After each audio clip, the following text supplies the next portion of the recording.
మోకాళ్లలో గుజ్జును పెంచి నొప్పిని తగ్గించి సర్జరీని దూరం చేసే ఫ్రీడమ్ వాక్. మెగా ఫ్యాన్స్ అంతా ఎదురు చూస్తున్న తరుణం వచ్చింది. ఎన్నో ఏళ్లుగా ప్రజల కోసం పాటుపడుతున్న జనసేనాని పవన్ కళ్యాణ్ ప్రజాప్రతినిధిగా అద్భుతమైన విజయం సాధించారు. అంతేకాదు డిప్యూటీ సీఎంగా ప్రమాణ స్వీకారం చేస్తున్నారు. ఇంతటి మహోన్నతమైన ఘట్టం అన్నగారు మెగాస్టార్ సమక్షంలో జరిగితే ఆ కిక్కే వేరు కదా. గన్నవరం వద్ద జరిగే చంద్రబాబు ప్రమాణ స్వీకార కార్యక్రమానికి పలువురు ముఖ్య అతిథులకు ఆహ్వానాలు అందాయి.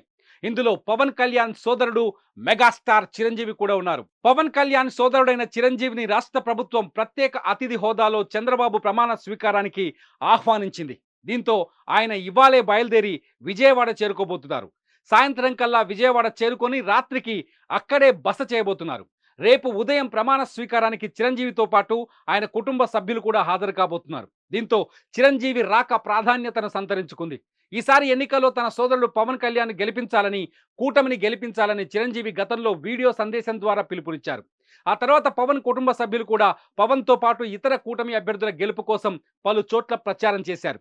ఈ నేపథ్యంలో పవన్ చిరు కుటుంబ సభ్యులకు ప్రత్యేక ఆహ్వానం అందడంతో పాటు ప్రత్యేక ఆతిథ్యం కూడా ఉంటుందని తెలుస్తోంది. ఈ అపూర్వమైన దృశ్యాన్ని చూసేందుకు అభిమానులు, ప్రజలు, కార్యకర్తలు ఎదురు చూస్తున్నారు. సుమన్ టీవీలో మీ పర్సనల్ అండ్ బిజినెస్ ప్రమోషన్స్ కోసం కింది నెంబర్కి కాంటాక్ట్ చేయండి.